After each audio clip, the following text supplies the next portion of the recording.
ସାମ୍ବାଦିକଙ୍କର roll ବର୍ତ୍ତମାନ ଭାରତ ବର୍ଷରେ ଅତି ଜରୁରୀ ଏବଂ ଯେହେତୁ ମେନ୍ ମିडिଆ ସତ୍ୟର ଅନୁସନ୍ଧାନ କରି ସତ୍ୟ ପରିବେଶ କରିବାରେ ପଛଘୁଞ୍ଚା ଦେଉଛନ୍ତି ଅନେକ ସମୟରେ ତାକୁ ଦୂର କରିବାକୁ ପଡ଼ିବ।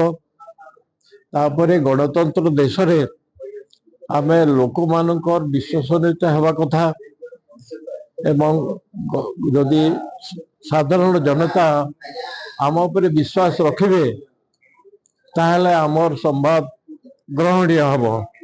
ସେଥିପାଇଁ ମୁଁ କହୁଛି ଯେ ସମ୍ବାଦ ବନ୍ଧୁମାନଙ୍କର ସାମ୍ବାଦିକ ମାନଙ୍କର କ୍ଷମତା ବହୁତ।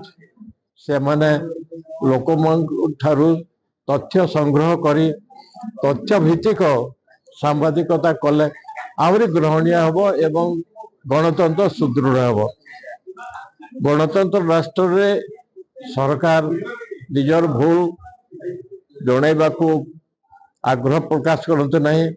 ସୁତରାଂ ପ୍ରେସର ଡ୍ୟୁଟି ହେବ ଯେ ସରକାରର ଯାହା ଦୋଷ ଦୁର୍ବଳତା ଭୁଲ ଅଛି ତାକୁ ଲୋକଲୋଚନକୁ ଆଣିବାକୁ ପଡ଼ିବ ଏବଂ ସରକାର ମଧ୍ୟ ସୁଧରିବେ।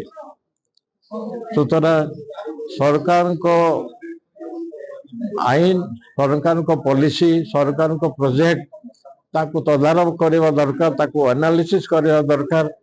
ଖାଲି ଇନଫର୍ମେସନ ସମ୍ବାଦ ପରିବେଷଣ କଲେ ଯଥେଷ୍ଟ ହେବ ନାହିଁ। ତାକୁ ପରୀକ୍ଷା ନିରୀକ୍ଷା କରି ତାର ଭଲ ମନ୍ଦ ବାହାର କରି ଭଲ କୋଉଟା ହେବ ସେଇଟା ଆମେ ସମ୍ବାଦ ପରିବେଷଣ କଲେ ଲୋକ ଆମକୁ ଅଧିକ ଗ୍ରହଣ କରିବେ।